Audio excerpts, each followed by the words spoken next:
Have you ever wondered what it would feel like to meet yourself? Not just someone who looks like you, but someone who is genetically you, down to every strand of DNA? Hi, and welcome to our podcast, The Ethics of Human Cloning. I'm Erin. I'm I. And I'm Simone. Today we're diving into a compelling debate taking place at Wake STEM Commons area on April 10th, 2025. A conversation that stands at the intersection of science, ethics, and identity, the future of human cloning. From the labs that clone delicate sheep to fictional worlds like the House of the Scorpion, the question of cloning real human beings continues to raise both excitement and concern. So let's start with the science. DNA, our genetic blueprint. It is what makes each of us unique. But what happens when we copy that blueprint? Cloning is already real. It's been used in plants, animals, and even discussions about reviving extinct species. The process of cloning a mammal, as seen with Dolly in 1996, involves transferring the nucleus of a donor cell into an egg cell with its nucleus removed. That egg then develops into a genetic duplicate of the donor. But human cloning isn't just a technical possibility. It brings up serious questions about identity, rights, and morality. And we've seen these explored in literature too. The House of the Scorpion, Mateo, a clone of a powerful drug lord, struggles with how society sees him, as less than a human. So the big question becomes, just because we can, does that mean we should? Cloning isn't just about copying appearances. It's about replicating an organism's entire genetic blueprint. In order to understand this, we need to discuss molecular biology. At the heart of cloning lies DNA, the molecule that stores the instructions for all cellular functions. Within our cells, DNA is transcribed into messenger RNA, or in short, mRNA. It is then translated into proteins. This gene expression shows how a single cell can differentiate into various cell types like the muscle, the skin, or neurons. However, gene expression is not a straightforward process. It is highly regulated. Although all cells contain the same DNA, different cell types have different functions because specific genes are activated or repressed based on the cell's role. This regulation is influenced by environmental signals, chemical modifications to DNA, and other factors. In the context of cloning, this complexity introduces significant challenges. Scientists typically use a technique called somatic cell nuclear transfer, where the nucleus of a somatic cell is inserted into a enucleated egg cell. This method was famously used to create Dolly the sheep in 1996. One major issue is that the epigenetic markers may not reset correctly. This then could lead to improper gene activation or silencing, which can result in developmental abnormalities. Moreover, errors during DNA replication can introduce mutations, which are changes in the DNA sequence that may cause disease or malformation. Let's hear from Professor Lee Silver, a molecular biologist from Princeton, who explains why cloning is biologically possible but not yet accepted.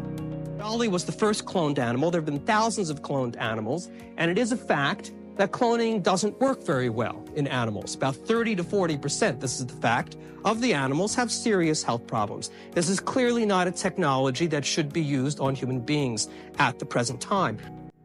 While advancement in genetic engineering such as CRISPR-Cas9 has revolutionized the ability to edit specific genes, cloning involves duplicating a genome. This replication increases the potential for unintended consequences.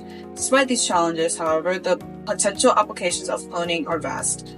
However, these possibilities raise ethical questions. If we possess the capability to create life in a laboratory, what obligations do we have towards that life?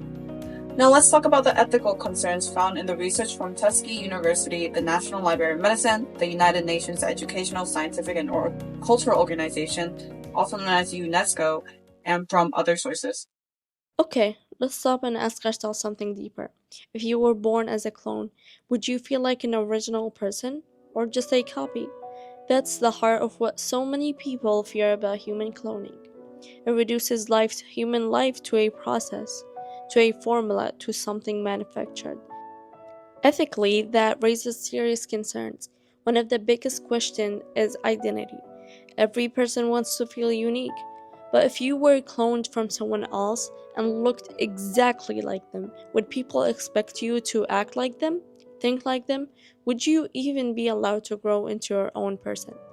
Bioethicist Leon Kass once warned that cloning represents a giant step toward turning procreation into manufacture.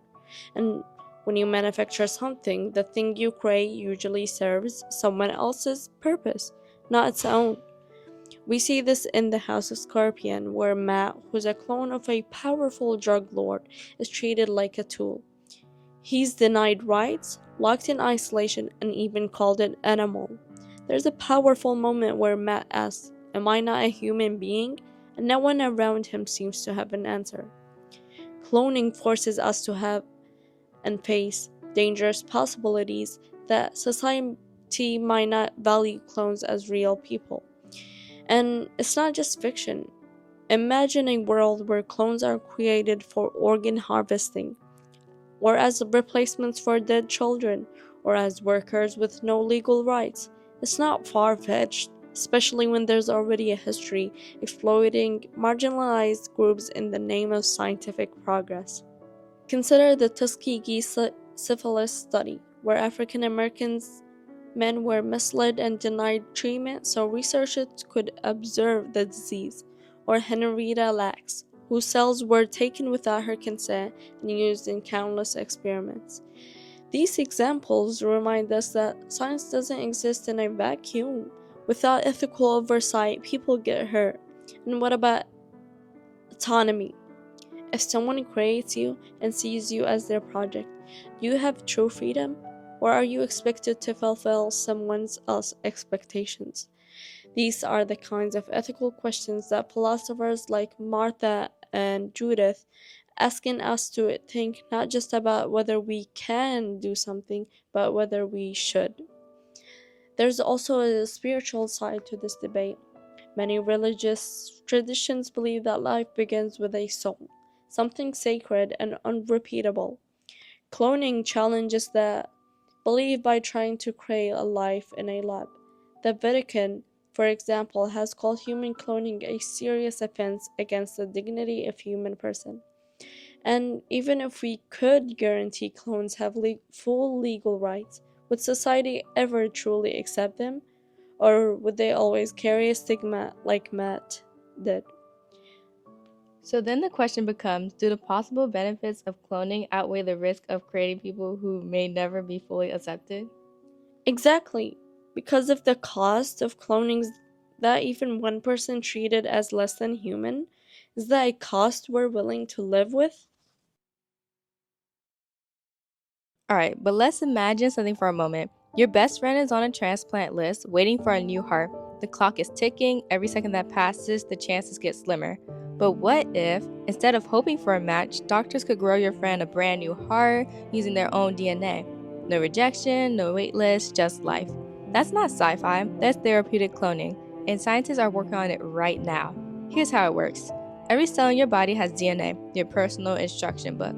Scientists can copy that DNA, place it into a special cell, and grow it into tissues or organs that are a perfect match. This uses something called stem cells, which are like blank slates that can become anything your body needs. And cloning can help in other ways as well. Imagine parents who carry a deadly genetic disease.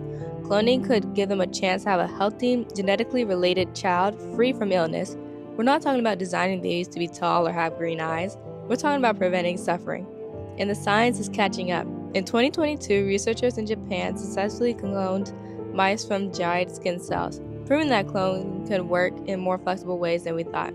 The U.S. National Institutes of Health has also funded studies showing how stem cells from cloning can be turned into functioning heart muscle. Meanwhile, bioethic organizations like the ISCR are working on safe, fair guidelines for how cloning could one day be used in humans. All this shows that cloning isn't just a fantasy, it's a real tool that's already making progress. Some people say, but isn't this playing God? Well, people said that same thing about in vitro fertilization or IVF. Back then, people feared it. Now, over 8 million children have been born through IVF, and it's widely accepted. If we apply strict rules and focus on healing and not harming, cloning could be the next big leap in medicine. It's not about replacing people, it's about saving them. So here's the question. If we have the power to heal, should we let fear stop us? So after everything we've explored, the sciences, the stories, the potential, and the risks, I think it comes down to this. Cloning is powerful, but power without limits, that's dangerous. I get that, but isn't it more dangerous to hold back when we could be saving lives? If we have the knowledge to help people, shouldn't we use it with caution? I'm not saying never, but the moment we see human life as something we can design or control, like a science experiment, we risk losing empathy, like in the House of Scorpion, where clones are seen as less than humans. That's the key though. We learn from stories like that. We build rules and ethics that protect cloned individuals, just like anyone else. We've done that before with IVF, organ donation, and even AI. Why not cloning? So maybe the answer isn't a yes or a no. Maybe it's a pause, a promise that if we ever take this step, we do it with humanity first. Agreed. Science is moving forward, but the ethics have to lead that way. And now we leave the choice to you. Because in the end, cloning isn't just a question of science, it's a test of our values, our compassion, and the future we choose to create.